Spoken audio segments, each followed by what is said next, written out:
यही तो पूछना चाहता है देश। अब गया है, IT सेल का देखा तुमने, बीजेपी का देखा है कि प्रधानमंत्री यहाँ से गए अमेरिका, वो जहाज में फाइल और जहाज में बैठ के फाइल देख रहा। वो काम कर रहे हैं ना, वो काम करना होता है? तो वो नहीं, यात्रा के दौरान भी वो यात्रा के दौरान ये सोच रहे हैं कि मेरा यार फंस गया है 21,000 करोड़ में, उसे कैसे बचाना है, वहाँ किस अधिकारी का ट्रांसफ़र करके भेजना है जो बचाएगा, भारत की कौन कौन सी संपत्ति बची है जो अडानी और अंबानी को देनी है, उन पर साइन करेगा। और दूसरी चीज़, क्योंकि फ़ोटो जी भी है ना, तो फ़ोटो तो दिखाएगा। जब जहाज़ से उतर रहा है तो छाता ले रहा है, आसपास कोई नहीं है, सुरक्षा अधिकारी भी नहीं है कि उनका फ़ोटो ना आ जाए, तो दिखा रहा है कि मैं छाता स्वयं लेके चलता हूँ। फ़ोटो खींचा और ख़त्म। अगर वो स्वयं लेके चल रहा छाता तो दिखाओ जहाज़ से उतर के गाड़ी तक गया होगा, उसकी वीडियो जारी कर दो। हरेंद्र जी, 5 सितंबर को टिकैत साहब ने मुजफ्फरनगर की महापंचायत में कहा था कि किसी हिंदू की हत्या होगी, और एक जो बाबा हैं उनकी जो है बॉडी लटकी मिली थी मठ के अंदर। देखिए, वो बड़ा दुर्भाग्य है। अब वो हत्या है, आत्महत्या है, क्या है, वो तो CBI जांच का विषय है। लेकिन टिकैत साहब ने कहा था 24 हत्याएं हो चुकी हैं महाराज साधुओं की इनके राज में। क्या हो रहा है? और जिसकी हत्या हुई है वो कोई छोटा मोटा व्यक्ति नहीं है, मठाधीश है और राम मंदिर से जुड़ा हुआ है। और दूसरी चीज, जो आदमी हस्ताक्षर करना नहीं जानता, वो 15 पेज का कैसे उसने सुसाइड नोट लिख दिया, तो ये इसमें बहुत बड़ी साजिश है। उनको जांच का विषय है, जांच होनी चाहिए। बहुत दुर्भाग्य है। एक हिंदू धर्म के इतने बड़े व्यक्ति की मृत्यु हो जाती है तो एक आम आदमी कैसे बचेगा? भाई, ये मैं आपसे सवाल करता हूँ, आप लोग आकर के सवाल पूछते हैं कि योगी जी कह रहे हैं कि क्राइम फ्री है, क्राइम फ्री है। जो आदमी इतनी सुरक्षा में रहता हो, मठाधीश हमारे, उनकी हत्या हो जाए, बहुत अपहरण हो जाएं, बलात्कार हो रहे हैं। कल भी कह के गया है मुख्यमंत्री, हैं, जब मेरा देश में क्राइम नहीं है तो मैं क्राइम पे क्यों बात करूं। कल भी गाजियाबाद में क्राइम पे बोल के गया है कि आप ये करिए, महिलाओं की सुरक्षा करिए। इसका मतलब अभी तक सुरक्षा नहीं है, अपराध कम नहीं है, अपहरण हो रहे हैं, हत्याएं हो रही हैं, बच्चों के साथ बलात्कार हो रहा है, यौन शोषण कितना बुरा हो रहा है। और कौन कर रहे हैं? अधिकतर बीजेपी वाले। जो नरेंद्र गिरी की मृत्यु हुई है, बताया ये जा रहा है कि उसके पीछे बहुत बड़ी साजिश हो सकती है। इसके अलावा जो संपत्ति का मामला है, कई हज़ार करोड़ की संपत्ति है, तो ये जो मठ हैं, मंदिर हैं, इनकी संपत्ति को लेकर क्या कहना है आपका? देखिए, उनके पास संपत्ति है, संपत्ति उनके पास आई कहाँ से? आप लोगों ने, सबने उन्हें चंदा दिया, उससे उसकी संपत्ति आई है।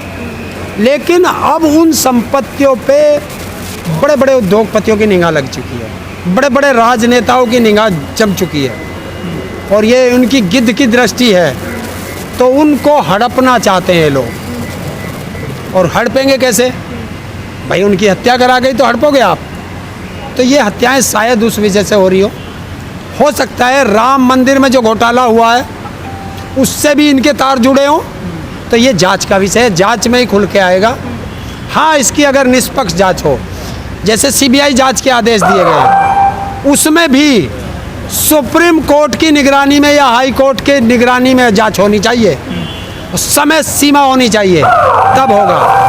अच्छा, आप किसानों ने कॉल दी हुई है कि 27 सितंबर को भारत बंद होगा, क्या क्या तैयारी की हुई है किसानों ने?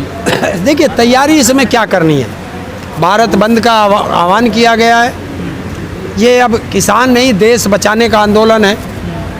इसमें किसान, मजदूर, बेरोजगार, युवा, महिलाएं, व्यापारी, छोटे व्यापारी, पूरा ट्रांसपोर्ट, वो ट्रक वाला हो, बस वाला हो, टैक्सी वाला हो, टेम्पो वाला हो या रिक्शा वाला हो, सबसे हमने अपील की है कि एक दिन के लिए, देश बचाने के लिए, एक दिन को 27 तारीख पे ना आए, ताकि आपका 10 बजे से 4 बजे तक है। टिकैत साहब ने अनाउंस कर दिया। हाँ, और उसमें जो इमरजेंसी सुविधाएं हैं उनको छूट है, और एक दिन के लिए अगर आप सड़कों पर नहीं आएंगे तो आपका कुछ घिसेगा नहीं, क्योंकि आप तो कई कई महीने घरों में बंद रहे हैं। तो एक दिन अपने लिए, अपने बच्चों के भविष्य के लिए, अपने देश के लिए सड़कों पे ना आए, ये अपील की गई है। लेकिन सरकार कहती है कि इस तरह के बंद का आह्वान जब भी होता है तो देश में हज़ारों करोड़ों की प्रॉपर्टी जो है उसका नुकसान होता है। जब ये राजनेता करते हैं, जब ये जो प्रधानमंत्री थे, जब ये विपक्ष में थे, ये लोग बंद करते हैं और हज़ारों करोड़ की संपत्ति का इन्हें वो है, तो ये जो देश का अन्नदाता सड़कों पे पड़ा है, यो कितने हज़ार लाख करोड़ की संपत्ति का भारत का नुकसान हो रहा है, इसको ध्यान नहीं है। ये बड़ी बड़ी रैलियां करते हैं, गाड़ियां बुक करते हैं, ट्रेनें बुक करते हैं, देश का पैसे का कहाँ का टैक्स का पैसा है उसे बर्बाद करते हैं, वो नहीं दिखता है। अगर हम अपने अधिकारों के लिए सड़कों पे आएँ, आपने देश के अंदर ऐसा माहौल क्यों पैदा किया कि देश के नागरिकों को सड़कों पे आना पड़ रहा है, आंदोलन करना पड़ रहा है? राजनेता, उस राजा का काम होता है कि अगर उसकी प्रजा का, उसका नागरिक एक व्यक्ति भी सवाल कर रहा है तो राजा को उस पर एक्शन लेना चाहिए। और यहाँ तो देश की जनता सब पहले जब भी भारत बंद का किसान नेताओं ने आह्वान किया है, नेशनल मीडिया ने दिखाया कि इसका कोई असर नहीं हुआ, हर जगह नॉर्मल काम चलते रहे। इस बार का भारत बंद कितना अलग होगा और क्या नेशनल मीडिया को दिखेगा ये भारत बंद?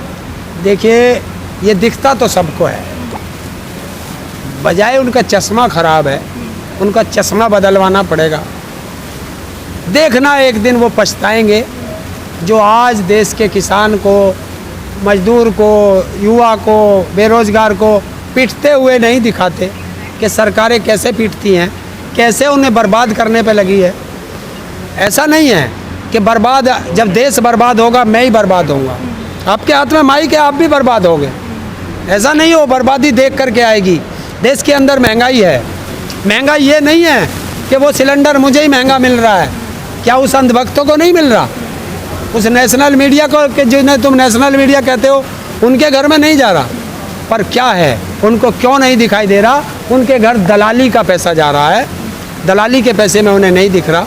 लेकिन एक दिन जब हमारे बच्चे गुलाम होंगे तो उन मीडिया वालों के बच्चे भी गुलाम होंगे।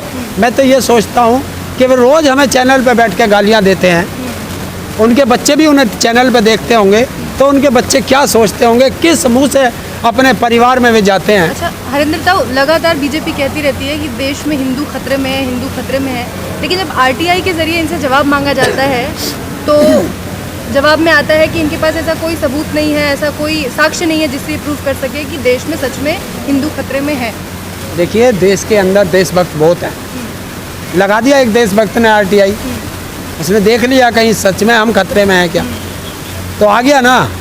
जो लोग हमें खतरे में बताते, गृह मंत्रालय दिल्ली का, और वही कहेगा सबसे ज़्यादा है आकर के। देखना जब रैलियाँ होंगे तो देश का गृह मंत्री आकर के पूरे भारत में बताएगा कि हिंदू खतरे में है, और जब उनके मंत्रालय से पूछा जाता है तो वो कहते हैं हिंदू खतरे में है नहीं, हमारे पास तो कोई साक्ष्य नहीं है। ये काल्पनिक है, है ही काल्पनिक। देखिए, मुगल काल से लेके आज तक, जब मुगलों का राज था ना देश का हिंदू तब खतरे में था, जब अंग्रेज़ों का राज आया ना हिंदू तब खतरे में था। 67 साल पुराने प्रधानमंत्री रह चुके, ना तब हिंदू खतरे में था।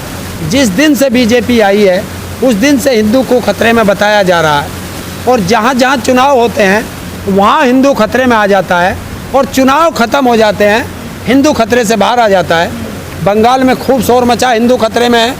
आज कोई शब्द बोलता है कि बंगाल में हिंदू खतरे से बाहर आ गया, तो इससे अच्छा है कि अगर हिंदू को खतरे में कभी नहीं लाना है तो देश से बीजेपी को भगाना है, ये नारा लगा लो, हिंदू खतरे से बाहर रहेगा। देखिए, आज हिंदू प्रधानमंत्री है, हिंदू राष्ट्रपति है, हिंदू मुख्यमंत्री हैं, जहाँ जहाँ बीजेपी के प्रदेश, चीफ जस्टिस हिंदू, चुनाव आयोग का वो हिंदू, तीनों सेना के अधिकारी हिंदू, सीबीआई का हिंदू, ईडी का हिंदू है, फिर भी हिंदू खतरे में।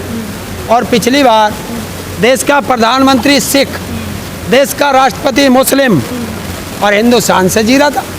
तो हिंदू तो खतरे में न तब था, न आज है, न आगे रहेगा। तो मैं तो यही कहता हूँ, ना हिंदू खतरे में है, ना मुस्लिम खतरे में है, ना सिख खतरे में है, ना ईसाई खतरे में है। अरे अंधभक्तों, जरा ये धर्म का चश्मा उतार करके देखो, ये तो बीजेपी वाले खतरे में हैं।